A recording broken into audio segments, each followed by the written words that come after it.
Several decades ago, when I was living in California, several of my friends and I decided to go on a backpacking adventure in the Sierra Nevada mountain range. And like the Rocky Mountains, the Sierras are dramatic, massive, and not benign. As is the case with any backcountry trip, preparation is the key, and you can't afford to fool around and not take planning seriously. And while mountains are certainly stunning and beautiful, they can be deceitful, as such terrain can kill you, as we know through so many local stories. Well, my friends and I made the decision to take a trip to the Sierras in late August, and long before we hit the trailhead, we made a list of things that we needed to assemble and the basic equipment that was required for us. And the month of August arrived, and off we went. And the trip went as planned, especially because we were so prepared and knew that conditions could change rapidly that time of year. Sure enough, 2 days into the hike, the temperature dropped precipitously. This is August, and it began to snow, and it snowed and snowed and snowed. Boy, it was cold. And although it was cold, we had what we needed to stay largely dry and warm. And when the storm subsided, we continued along our planned hike. And several hours in the trail, we came upon this really puzzling sight. There, sitting underneath a tree, was a man hunched over a small flaming can of Sterno. And he held his hands over the flames as if he was trying to keep warm. We said, "Are you all right?" And he replied something like, "Hey, dude, it's cold. I don't have much food, not many layers, but I got Sterno. It's kind of warm and the flames are gnarly, man. They're cool. Look at the colors, dude." And it was clear to us that Sterno, a cotton sweatshirt, tennis shoes, and LSD is not the best way to prepare for a backcountry trip. At least not a trip you want to return from. He refused to go with us, and we did leave him some food. We left him water, we left him some extra layers of clothes, and that was that. You know, backpacking, like so many other things in life, demands preparation, smart planning, and being intentional. And life has demonstrated to me, and to probably many of you, over and over and over and over and over again, that when we are intentional about something, we're more likely not only to achieve certain goals, but deal more effectively with the unexpected. More on intentionality shortly. You know, as I think back to that backcountry trip and reflect upon these mountains upon we live, my mind is flooded with the countless stories in the Bible that happen on mountains. There are so many mountain stories. Do a search sometime. They're mountain stories all over Scripture. Remember the story of Elijah and the prophets on Mount Carmel? They go up and they have a big battle as to which prophet is the strongest. Remember Abraham leading Isaac up Mount Moriah, where he is supposed to sacrifice his son. Remember Moses on Mount Sinai receiving the 10 Commandments. Remember Jesus after his baptism being led up to a mountain outside of Jericho to be tempted. There are mountain stories all over the place. And today, however, I want to focus on the story that we heard today from our reading in Matthew. And as you know, it is known as the story of the Transfiguration. So let's take a look at this story of the Transfiguration, the context of the story, some of what it meant then, and some of what it might mean for us now. Well, first, the context of this story of the Transfiguration. Probably was the fall, and Jesus and his apostles had been very, very busy. They were a little bit tired out, and so Jesus and his gang, they go to a place called Caesarea Philippi. And it's there that Jesus wants to take a little bit of a time out and check in with his apostles and see how everybody's doing. And part of checking out how things are, Jesus asks his followers 2 questions. First of all, he says, "So here we are gathered, my friends, and I'm just curious, who does the general public think that I am at this point?" And then he looks at his followers, he says, "But more importantly than what the general public thinks, who do you guys think that I am?" And it's at this point that Peter tells Jesus that he is the Messiah, the one that everybody had been waiting for.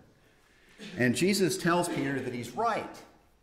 And then he goes on and he tells Peter and the apostles that are there, not only are you right, but part of the deal that you may not know about is that I'm actually going to get killed and rise again in 3 days. Now, Peter and the apostles don't fully understand what Jesus is getting at. And it's about a week later, after Peter says that Jesus is the Messiah, that Jesus decides to take Peter, James, and John up to a mountain.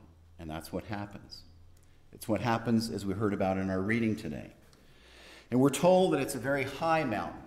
So it took a lot of work to get up to the top of that mountain. It was rocky, it was dusty. They had to work hard to get there. And it's there on that mountainside that Jesus is suddenly transfigured before them. Now, a lot of you know that the word transfigured here is from the Greek word metamorpho, which means to transform. It means to change into another form, to change so that the outside matches what's on the inside. For the biologists in the room, this is where we get the word metamorphosis. So it's here on this mountainside that Jesus' outward appearance changes to reflect who he is on the inside. And who is he on the inside? He is God himself. And as Jesus is transformed, transfigured, and changed, Moses and Elijah both appear next to him. Now, clearly, they didn't understand why Elijah and Moses were showing up, but it was hugely significant. Who was Moses? Moses represented all of the laws of the Old Testament, everything that had been written, all of the laws that Moses received up on Mount Sinai. Elijah represents all the prophets in the Old Testament. So basically here, standing with Jesus, you have the entire story of the Old Testament. You have all the laws, you have all the prophets, you have all that had gone on before Jesus. And here they are standing with him. And then God says, "This is my son with whom I'm well pleased. Listen to him." Well, what does all this mean? What's this symbolism going on? Well, it means a lot, is the short answer. But here are just a few things. The Transfiguration, when Jesus was changed so that his outward appearance reflected who he was on the inside, confirmed what Peter had said a week earlier about Jesus. You're the Messiah. And the Transfiguration confirmed what Peter had said.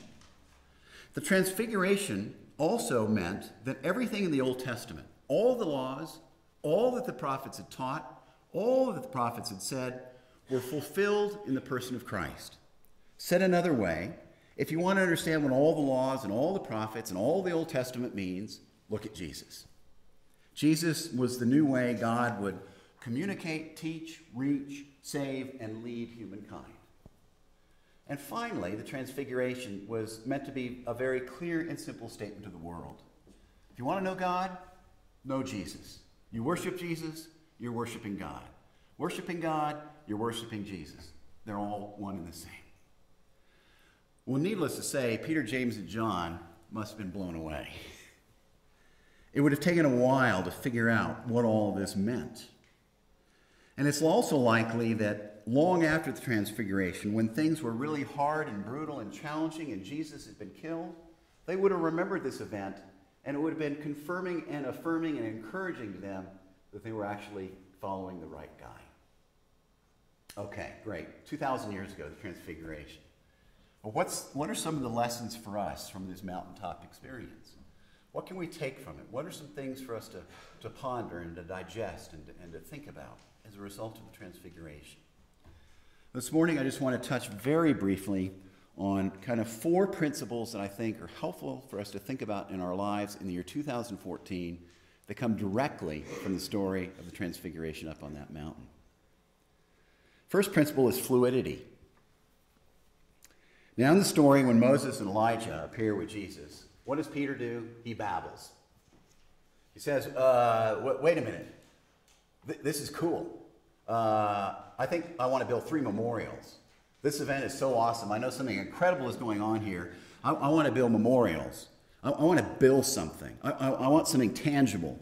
I want to do something for you, for Moses, and for Elijah. Now, while we don't know why Peter said this, what is clear is Peter is very human in a way that you and I are very human.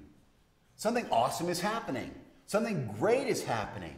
And Peter wants to hold on to it. He doesn't want it to go away. He doesn't want it to stop. He wants to capture it. This is terrific. This is awesome. I want this deal to go on forever. This is cool. I want to capture it. I don't want to let it go.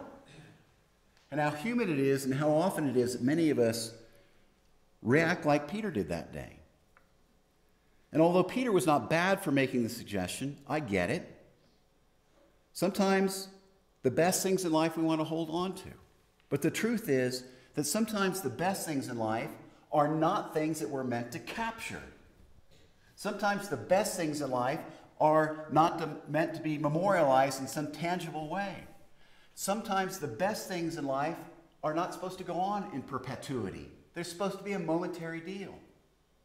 You might even say that when we want to hold on to something so badly, it can distract us from living fully in the moment and embracing it. A small example of this is, if you ever tried to get a picture of something amazing and you're so focused on fiddling around with the camera, you missed what you were actually trying to take a picture of? Or, have you ever been in the midst of a time, a period of time, or a day, or an event, or an experience, and you wanted that event not to end so badly that it kept you from enjoying the moment, or that it diminished your joy of the moment, or it diminished what was happening at the moment? Your desire to preserve it did not enable you to take it all in. Sometimes things in life are meant to be very fluid. They're meant to pass through our fingers. They're meant to be once. They're meant to be just an event. They're meant to be something momentary, passing, and not something to be contained, and certainly not something to be memorialized. But aside from this lesson of fluidity that comes from the Mount of Transfiguration, there's this whole principle of living in reality with our faith. As soon as Jesus was transfigured, Moses and Elijah appeared and then disappeared. Jesus said, "Boys, time for us to head on back down the mountain and get back to work." Why did Jesus say that? Well, I believe it's because God calls us to live our faith in the world, not away from the world. God calls us to live our faith in the harsh realities of our day in and day out challenges. God calls us to live our faith not somewhere apart from it all. Now, going on a retreat is a great thing to do. Going on a spiritual vacation is a great thing to do. It's refreshing. But that's not where our faith is supposed to be lived out.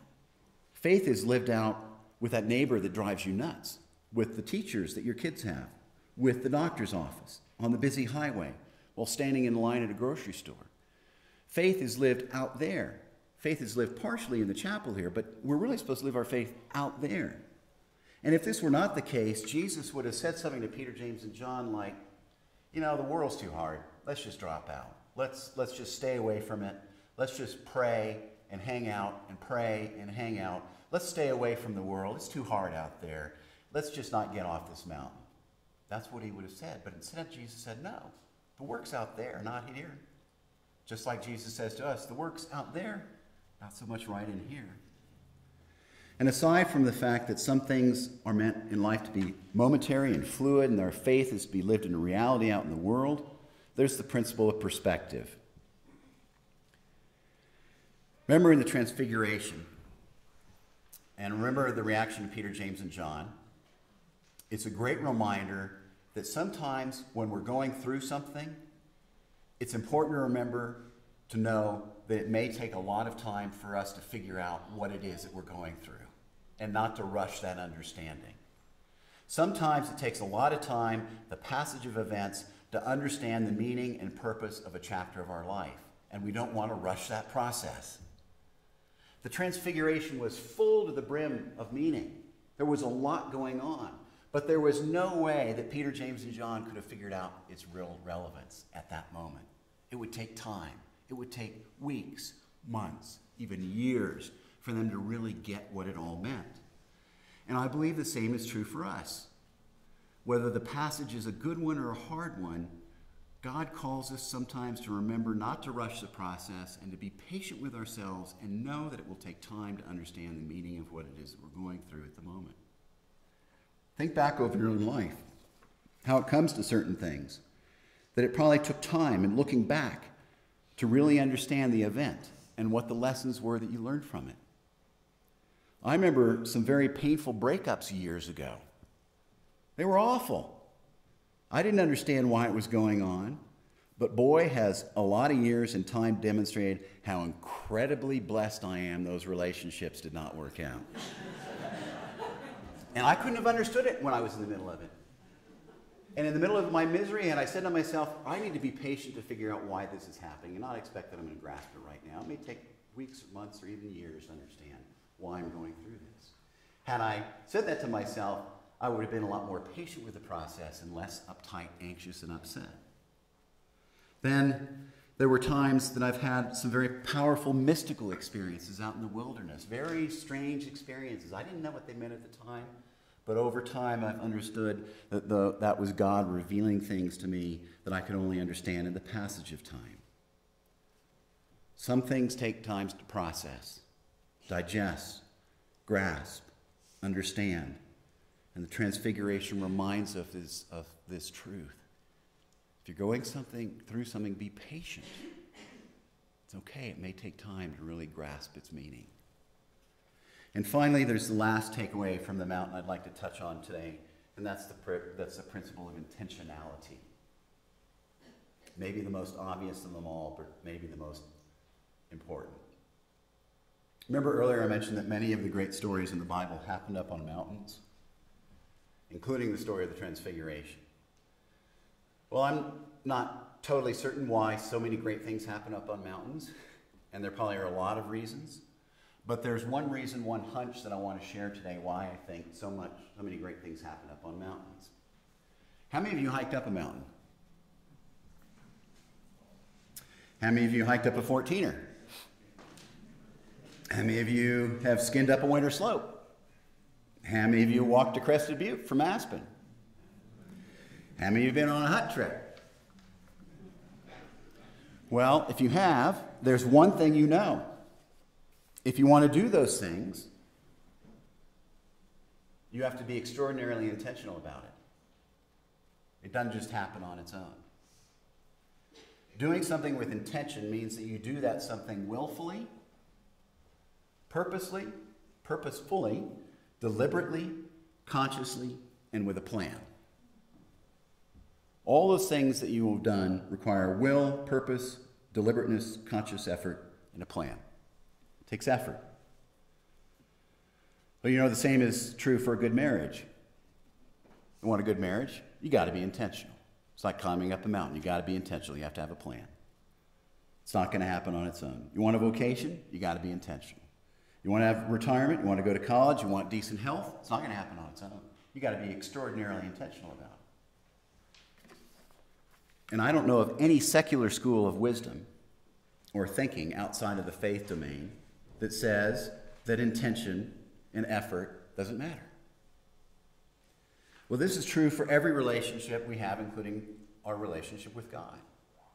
Now, while faith is a gift we receive, what faith is ultimately about is a relationship with God. And the more intentional we are about that relationship, I believe the more we receive from that relationship. And the more we're able to give others based on that relationship. An active faith is not to be a passive deal, like sitting in a restaurant waiting to be served. An active faith is not like going to a concert and listening to the piano being played, however great that might be, Paul. An active faith is not about just sitting in church and taking in words and then going out. An active faith takes a hell of a lot of work, just like the kind of work, if not more, that it takes to go up a mountain. And I believe that in part why so many events in the Bible were up on mountains is because God was trying to remember everyone that we have to work blood, sweat, and tears in our faith, work in our relationship with God, and not just work hard, but work darn hard at it. So here's a question for each of us, especially during this season of Lent. Do we work on our relationship with God with as much intent, vigor, sweat, planning, and willfulness as we do when we decide to climb up to the top of the Big Burn? Now, the intent of this question is not to make us feel bad or guilty or deficient or less than. Rather, it's meant to be what I'd like to call an invitational reminder from God. You see, God's profound desire is a relationship. That's it, a relationship with us, every nook and cranny. But like any relationship, any marriage, healthy child rearing, vocational pursuit, planning for old age, we need to work at it with deliberate, willful, purposeful, and conscious intention. Now, a quick caveat. Just because we are called to be intentional in our relationship doesn't mean that we earn something as a result of our intention. Faith is a gift. God's love is a gift. God's favor is a gift. We don't earn that stuff the more we work at it. We receive that regardless. It's just that by definition, robust, healthy, meaningful, and deep relationship with God happens with intention. This is why one person once said, if you want to know where someone is with God, if you want to know how intentional somebody is about their relationship with God, look at where that person's car is parked most often. Look at what books are on the bedstand. Look at to whom their checks are most frequently written, and see how he or she spends free time. That is a reflection of our intention. So as we move into spring, and as you get out into these stunning mountains that surround us, ponder the Transfiguration. Think about it. Spend some time with the principle of fluidity. Where are you with holding on to things that maybe are meant to be let go of, or were experiences that were not intended to be permanent? Think of the principle of reality. Where are you with living your faith out there in the world? Is it part of your everyday life? Are you engaged with your faith day in and day out, wherever you happen to be? Think of the principle of perspective. Where are you with giving yourself enough time and patient understanding to understand that sometimes it takes time to grasp the significance and the lessons of something? And finally, how intentional are you in your relationship with God? And can you ramp that intention up a bit? Transfiguration, it's not just some event that happened a long time ago. It's a living history that shows us that Jesus is God. And it's ripe with lessons for us to grasp as you and I live in these magnificent mountains that we call home, just for now. Amen. And let us pray.